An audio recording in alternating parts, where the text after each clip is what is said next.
Also joining us this afternoon is Energy Regulatory Commission Chair Francis Saturnino Juan. Welcome back to Storycon, Attorney Juan.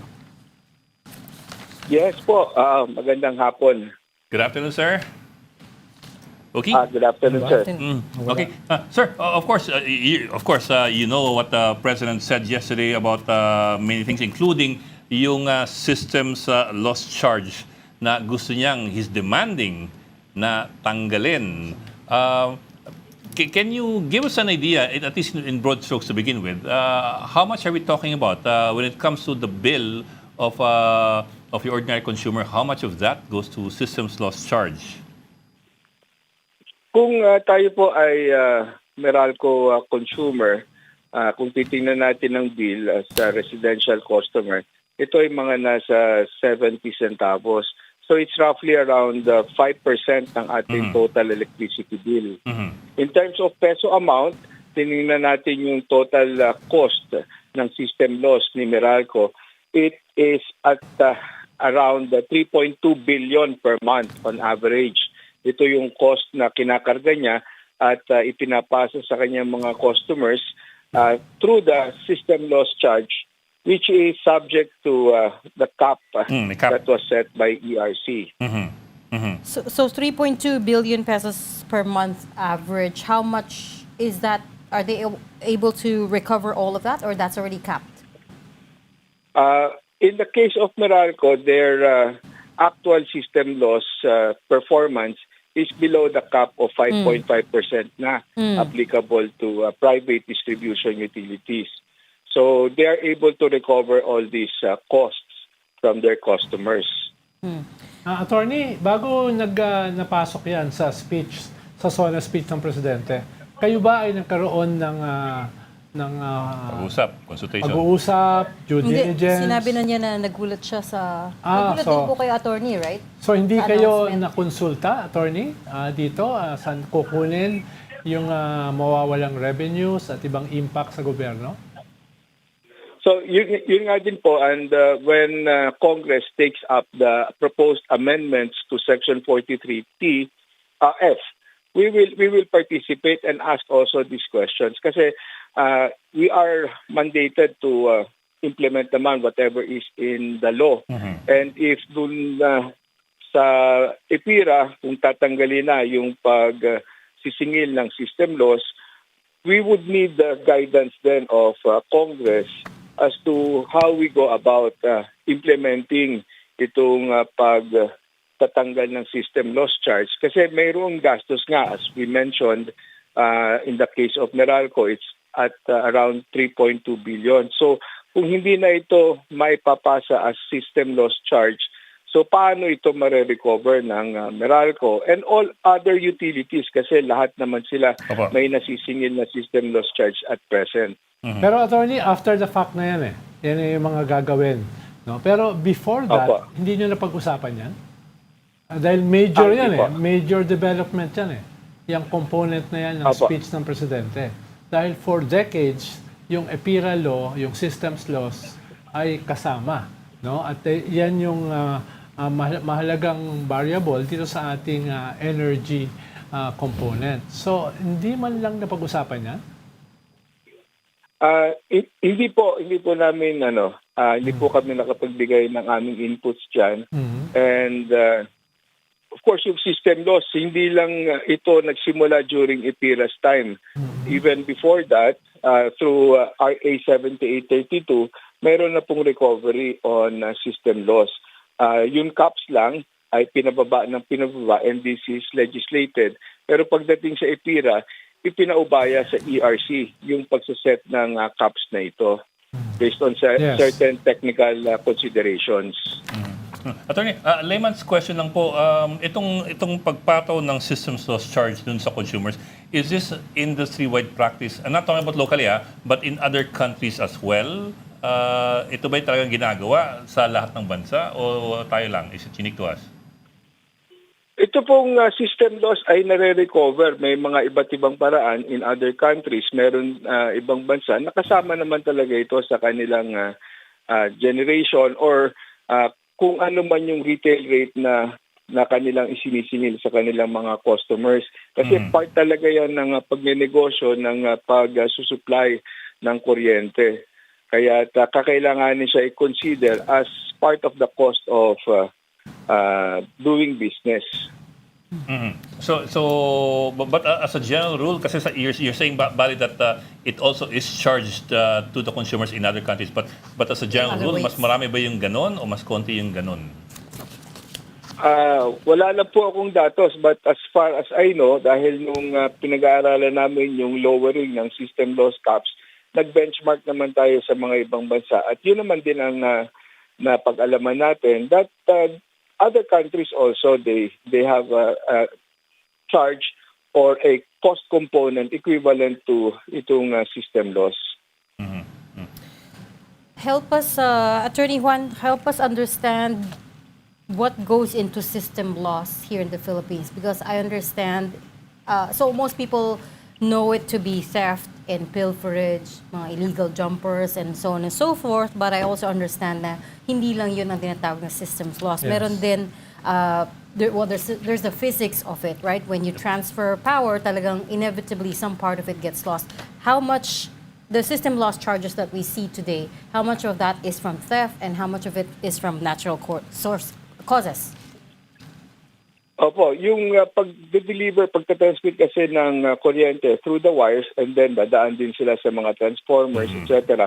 So nagkakaroon ng heat, nagpo-produce ng heat at nag-dissipate yung heat. Kaya in the process, nababawasan yung energy that is being transmitted through the wire. So ito yung related dun sa technical or ito yung tinatawag nating technical losses dahil ito talaga yung physics behind the distribution of energy through the wires.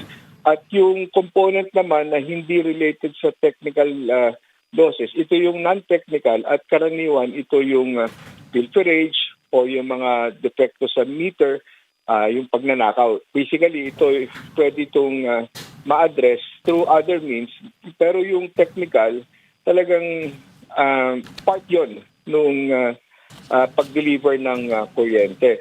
In terms of percentage, in the case of Meralco, ang kanilang report to us is kung at 5.5% ang kanilang system loss, ang technical component yan ay nasa mga 4.5%, so mga 1% lang ang non-technical or yung pilferage related.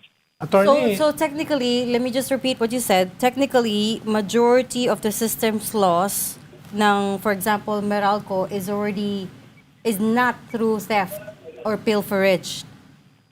Opo, tama po yun. 4.5% is the number you quoted out of 5.7%? So maliit lang 5.5. actually na factor yung illegal jumpers, yung pagnanakaw. Opo. Mas maliit siya compared to the technical losses. But that's not the case in the provinces. Is that correct? Yung mga rural cooperatives, for example, mas mataas yung kanilang losses due to theft. Yes, opo. And in fact, yung doon pa lang sa cap, especially kung ikaw ay electric cooperative, may iba't ibang caps na nag-a-apply sa kanila. Like a typical electric cooperative at 12%, meron nga na 12% ang cap, but ang actual nila can reach as high as 20 or higher, 20%.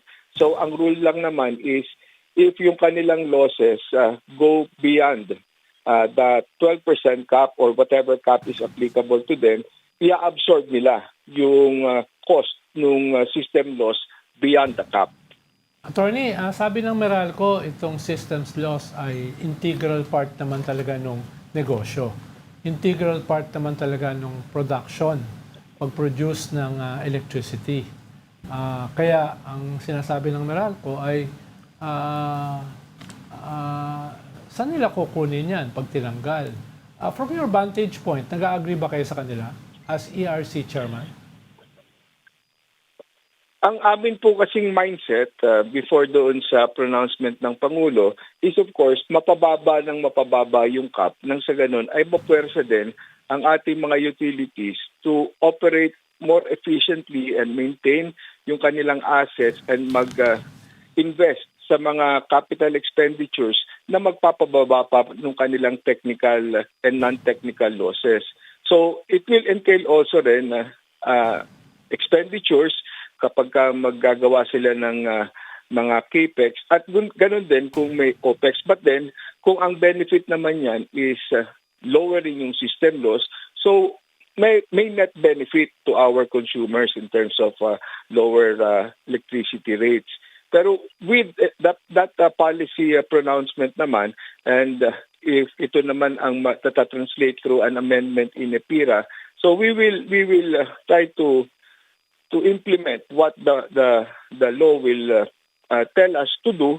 So yun naman ang kailangan namin i-address, and kaya we would, I think, need to participate then in the public consultations to be undertaken by Congress para we would be guided by whatever the mandate is. Pero Attorney, I'm sure that Congress will ask you your opinion, your point of view, and your recommendation as far as this proposal is concerned. What would you say?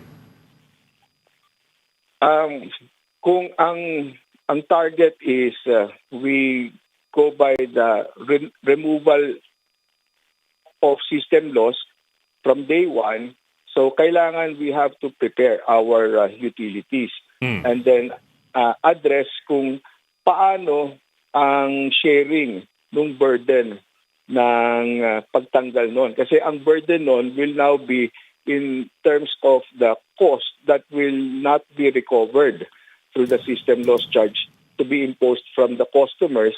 So kung paano naman ito, sino ang sasalo nito at paano ito mapaghahati-hatian ng kung sinong stakeholder involved. And kung ang ultimate natin na gusto is mapababa talaga yung singil, so dapat ay mabantayan din that these costs, kung talagang hindi na siya mababawi, ay dapat hindi rin mapapasama sa kung anumang component ng bill natin, whether it be generation or distribution charge. 3 billion din yan sa Meralco, no? But what would your recommendation be, Attorney? It seems the direction is to take it out completely nga, and the government is in no position to absorb that cost because, of course, our deficit is already very high. What's a reasonable burden sharing mechanism here? Ito po, pag-aaralan pa natin kung paano talaga ang pinakamainam na ma-implementa kung ano man yung policy reform, and at the same time, hindi naman mag-create tayo ng problema dun sa ibang aspeto ng ating supply chain. Nakikita, sorry po, medyo iba lang yung tanong ko po. Kayo po ba nakikita niyo magiging problema ito? Kung sakaling, kasi you're looking at, for example, Meralco alone, 3.2 billion per month ang inaabot nitong systems loss. Kung tinanggal nga yan dun sa consumer at pinapaako sa Meralco, will this be problematic for anybody in particular? Specifically dun sa reliability ng kuryente natin. Yes po, opo, it will impact yung ating mga ibang distribution utilities na hindi makakapag-adapt doon sa bagong regulasyon na mawawala na yung ability nila to recover the cost relating to their system loss. May mga utilities nga tayo ngayon, nakikita natin na above the cap sila at sila ay nahihirapan din sa kanilang operasyon. Yung kung ano man yung additional na pumapasok sa kanilang koleksyon dahil lumalaki naman yung kanilang kilowatt hour sales, ito ay kinakain din nung kanilang itinatapal para dun sa system loss nila na hindi nila na ipapasa sa kanilang mga customers. So nakaka-apekto din ito sa kanilang abilidad naman na mag-modernize ng kanilang sistema, ng kanilang distribution system at maaring maka-apekto naman ito sa kalidad ng kanilang serbisyo. What about sa probinsya, Attorney? Is there a risk that baka magsarado na ng tuluyan tong some of these rural cooperatives because they're being asked to absorb the system loss? Of course, hindi naman natin mapapayagan ng ganyan humantong, kaya't kailangan nga doon sa pagbalangkas ng amendment sa IPIRA ay makonsidera ang mga issues na ito nang sa ganon ay hindi na mangyari. Okay. Bakit, why, but can you help us understand in layman's terms why the system loss problem is so persistent? I don't mean the technical side, which is the physics of it, which is the thermodynamics of it, but yung non-technical side, yung pilferage, yung theft, this is an age-old problem, and supposedly new technology helps Already exists. minimize some of them. Pero bakit? Why is it still rampant here? Opo, meron pa rin kasi na bukod dun sa pagkakalikot ng metro, meron pa rin na talagang gumagamit ng jumper at sila ay nakakapag-connecta doon sa linya ng distribution utility ng konsumo nila ay hindi dumadaan sa metro. So itong mga ito, mahirap din na masawata o kaya naman ay mabantayan dahil pwede ito, ditanggal ito. So pwede na kung mayroong nag-i-inspeksyon na taga-utility, maaaring mawarningan yung consumer na gumagawa niyan at matanggal niya yung kung ano mang illegal connection na meron siya. So wala ding makikitang ebidensya ng illegal connection or illegal use of electricity. So talagang hindi natin totally may eliminate 'yan. Kaya nga ang solusyon is nag-provide ng ganyang allowance para sa mga pilferages nang sa ganon ay hindi naman lahat noong gastos niyan ay a-absorb ng utility. Dahil ang pwede rin naman kung talagang gusto natin na mapababa or ma-eliminate yan, ay gumastos ang utility ng magbabantay 24/7 doon sa kanyang mga poste, sa kanyang mga linya. Pero hindi rin naman ito cost beneficial dahil malaki din naman ang magiging gastos. Mahirap putulan ng taong may baril sa itak o kaya barong. Pero related to sa ating overall energy strategy. Nabanggit din ng Pangulo na gusto niyang i-explore ang nuclear power. Napag-usapan niyo rin ba yan? At least dun sa energy cluster niya sa gobyerno? Sa amin kasi, ang aming discussion ay between the Department of Energy na siya nangunguna naman din pagdating sa usaping nuclear. At ang role naman namin ay as soon as mangailangan na ng regulatory framework kung paano ang paniningil ng magiging kuryenteng mapuproduce ng mga nuclear. So kung paano namin ito mare-regulate at mapapasama sa singil. Ito po ang pinag-aaralan namin. But in the meantime, pinag-aaralan namin kung ano talaga itong teknolohiya na ito at kung ano ang what it will take for us to be able to develop that regulatory framework specific for nuclear. Chairman, kung matuloy yung PAC Silica na panukala, may papelo ba yung ERC dyan o DOE lamang? Pagdating po sa usapin kung mangangailangan ng additional na mga capacity ng kuryente at siyempre yung mga magsisipagtayong planta, mangangailangan din silang mag-apply ng Certificate of Compliance mula sa ERC. So magkakaroon din po ng bahagi ang komisyon pagdating sa usapin ng supply ng kuryente dito sa proyektong PAC Silica. Kasi nababanggit ng BCDA, baka umabot ng hanggang 3 gigawatts yung kakailangan kuryente pag full operation na po itong PAC Silica. The critics are saying na that's what? 20% thereabouts of the total of Luzon, the capacity of Luzon. Ngayon po, malaki nga din po at wala kaming aktual na mga impormasyon o datos kung ano talaga ang kakaining kuryente ng PAC Silica. Pero siyempre makikipag-ugnayan tayo sa Department of Energy para alam natin kung ano ang regulasyon na kakailanganin. Wala pa rin bang cluster sa gobyerno, sa cabinet, na pinag-uusapan itong Pax Silica? Kung hindi BCDA pa lang. Dahil hindi kaya to ng BCDA lang eh. Kailangan dito whole of government approach eh. Dahil nga mismo yung presidente sinasabi major ito. Itong proyektong ito. Wala bang ganong klase? Pag-uusapan nyo pa lang ba after the fact o ngayong nagne-negotiate? Oo, kasi ang aming mga ang aming mga impormasyon tungkol dito ay nanggagaling mula sa Department of Energy sa tuwing kami magkakaroon ng pagpupulong. So wala naman kaming direct na paminsan ay naiimbitahan tayo dun sa mga meeting sa palasyo pero hindi kami direkta Oo. kakasama dyan.